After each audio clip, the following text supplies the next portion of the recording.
Muy buenos días, mis amados hermanos. Por la gracia de nuestro buen Dios estamos despiertos este día.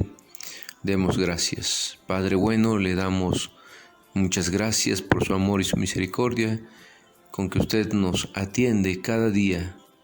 Gracias por su amor en nuestras vidas, con nuestras familias y con toda su iglesia.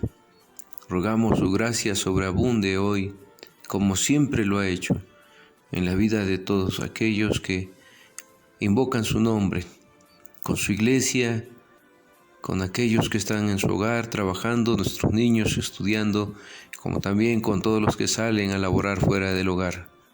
Rogamos misericordia esté protegiendo el corazón de su pueblo, y si nos tocase pasar, Señor, alguna prueba, susténtenos con su gracia, sea suficiente su promesa y su palabra para que podamos salir victoriosos en medio de toda situación que pasemos. Y sobre todas las cosas guarde nuestros corazones y pensamientos en la bendita paz de su santa palabra, Señor. Enséñenos a vivir confiados, tranquilos en sus manos, sea cual sea el camino que nos toque pasar, la prueba que venga. Hemos de saber que con su mano poderosa saldremos victoriosos en medio de todo ello. Por eso, Padre, en esta hora seguimos poniendo en sus manos la vida de su iglesia y de cada uno de nuestros hermanos que están pasando alguna prueba en su corazón.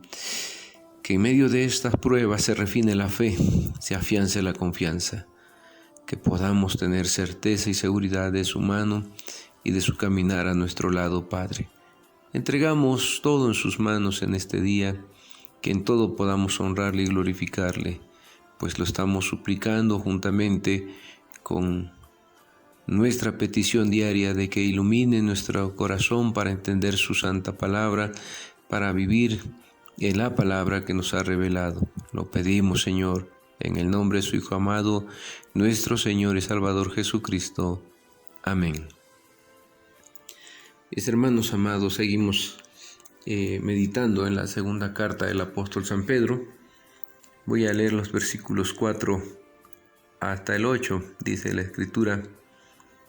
Porque si Dios no perdonó a los ángeles que pecaron, sino que arrojándolos al infierno los entregó a prisiones de oscuridad para ser reservados al juicio, y si no perdonó al mundo antiguo, sino que guardó a Noé, pregonero de justicia, con otras 7 personas, trayendo el diluvio sobre el mundo de los impíos, y si condenó por destrucción a las ciudades de Sodoma y de Gomorra, reduciéndolas a ceniza, y poniéndolas de ejemplo a los que habían de vivir impíamente, y libró al justo Lot abrumado por la nefanda conducta de los malvados, porque este justo que moraba entre ellos afligía cada día su alma justa, viendo y oyendo los hechos inicuos de ellos.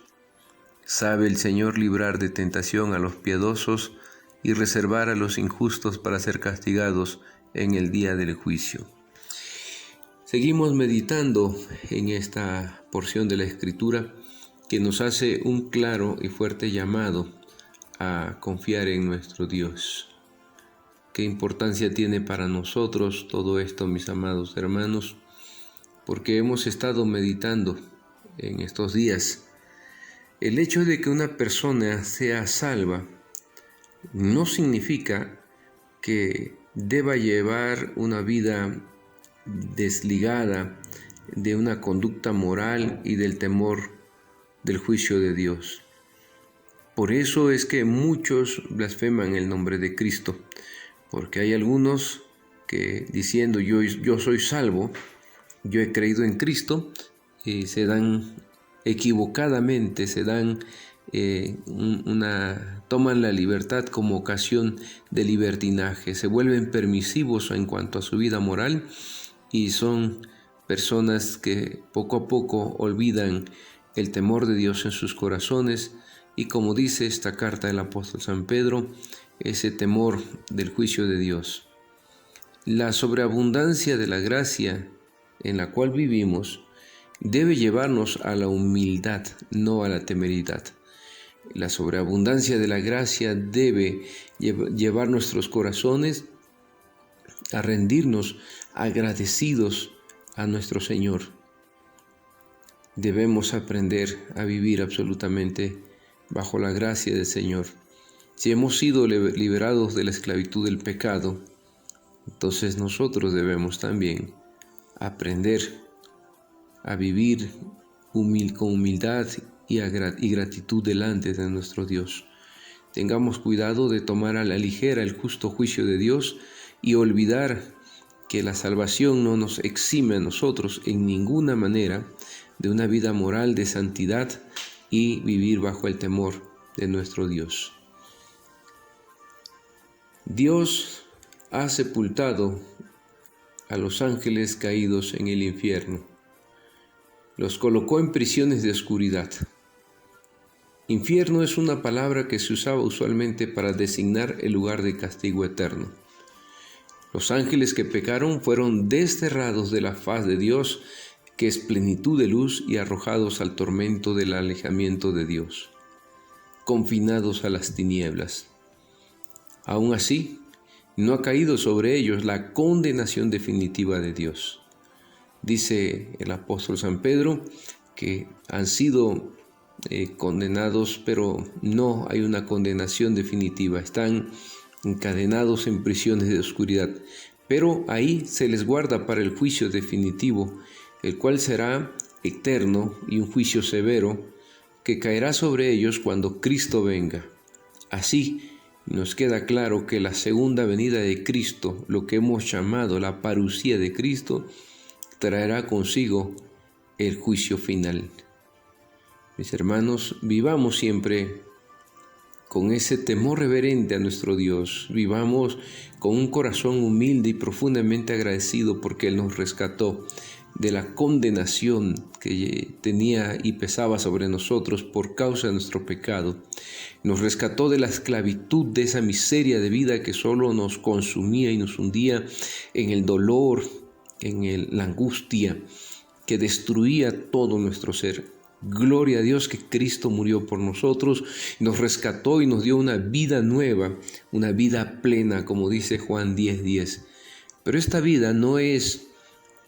nueva vida no es una licencia para vivir como si Cristo no nos estuviese llamando o no nos hubiese comprado al precio de su sangre para una vida de santidad. Cada creyente tiene que vivir de acuerdo a esa santa voluntad de su Señor. No olvidemos que pronto está el Señor Jesucristo a venir y con su segunda venida trae el juicio final. Luego el apóstol San Pedro pasa a hablar sobre el juicio del diluvio en el verso 5. Dice la Escritura: «Y si no perdonó al mundo antiguo, sino que guardó a Noé, pregonero de justicia, con otras 7 personas, trayendo el diluvio sobre el mundo de los impíos». Dios no perdonó al mundo antiguo. En esta segunda carta de Pedro se nos revela que tanto Pedro como sus lectores conocían 3 mundos. El mundo antiguo, que era anterior al diluvio, el mundo actual, el cual corresponde aún a nuestros tiempos, y el mundo futuro. Ahí en 2 de Pedro mismo, pero en capítulo 3, verso 13, nos dice lo siguiente: «Pero nosotros esperamos, según sus promesas, cielos nuevos y tierra nueva, en los cuales mora la justicia». Así, cuando Pedro escribe esta carta, sus lectores tenían en mente estos 3 mundos: el que estaba antes del diluvio, el que nosotros conocemos narrado en Génesis 1 y 2, la creación de este mundo. Luego entonces viene también el mundo que conocemos actualmente, que nos ha tocado vivir después del diluvio y se hizo el pacto, y vendrá un mundo, el tercer mundo que conocían, que es el mundo que vendrá en la parusía de Cristo, como dice en 3:13, ese cielo nuevo y tierra nueva en los cuales mora la justicia. También el mundo antiguo era creación de Dios. No podemos decir que no, ese mundo que se concebía así era creación de Dios, y Dios amaba ese mundo porque lo había creado. Génesis 1:31 nos dice: «Y vio Dios todo lo que había hecho, y aquí que era bueno en gran manera. Y fue la tarde y la mañana el día sexto».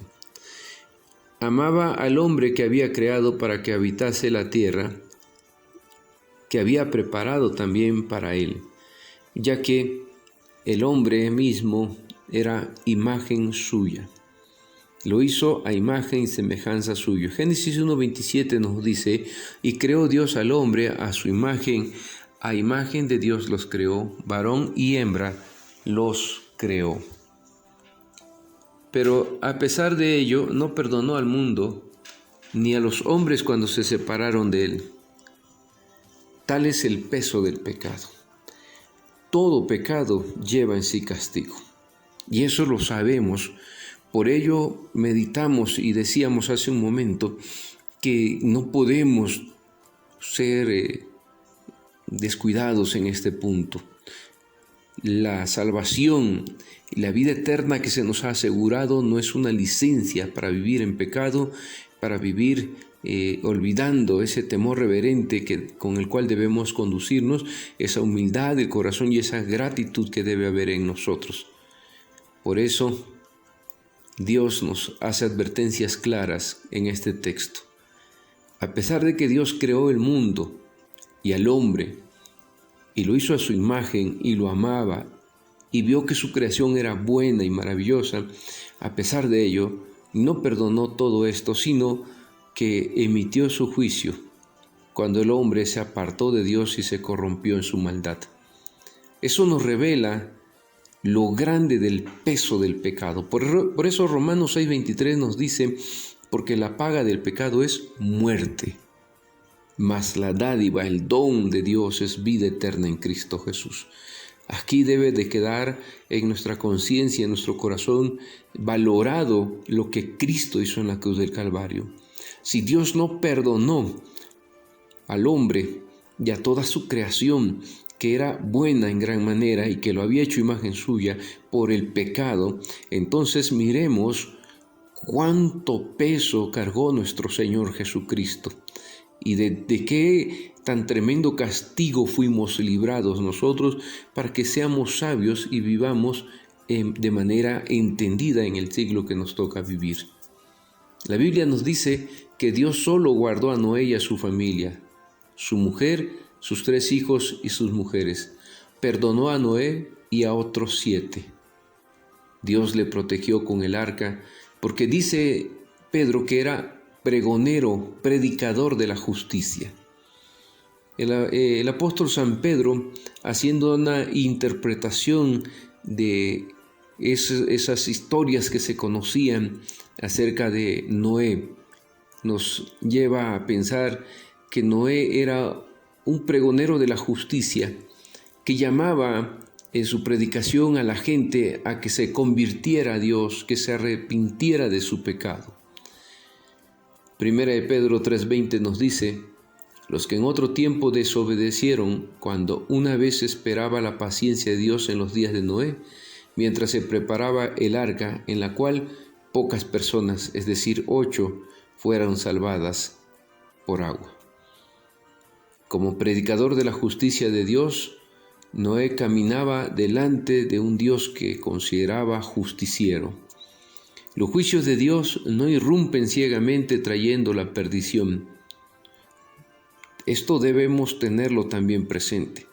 Quien cumple la voluntad de Dios y permanece fiel a su servicio no será alcanzado por la condenación general, sino protegido por Dios.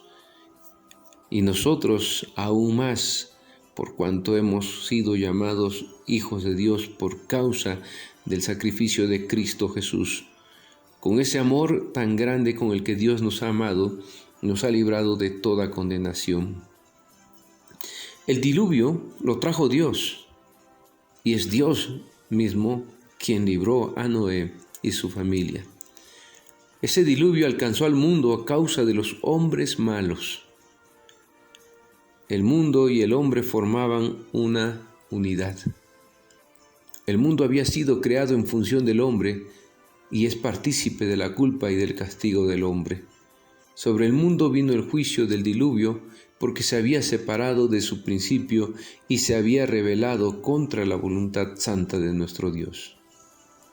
Tengamos presente esto y cuidemos nuestro corazón. Enseñemos a nuestros hijos las historias bíblicas, pero enseñemos los principios que hay revelados en cada historia bíblica para que ellos sepan que qué hermoso es que Dios creó esto, qué hermoso que Dios pudo proveer el arca para salvar a Noé y su familia, pero también es importante que advirtamos a nuestros hijos el principio de la santidad, de un Dios justo que castiga el pecado y que por lo tanto estamos llamados a vivir en santidad delante de nuestro Dios. Dios les bendiga, mis amados hermanos, si el Señor lo permite. Mañana continuamos con nuestras reflexiones.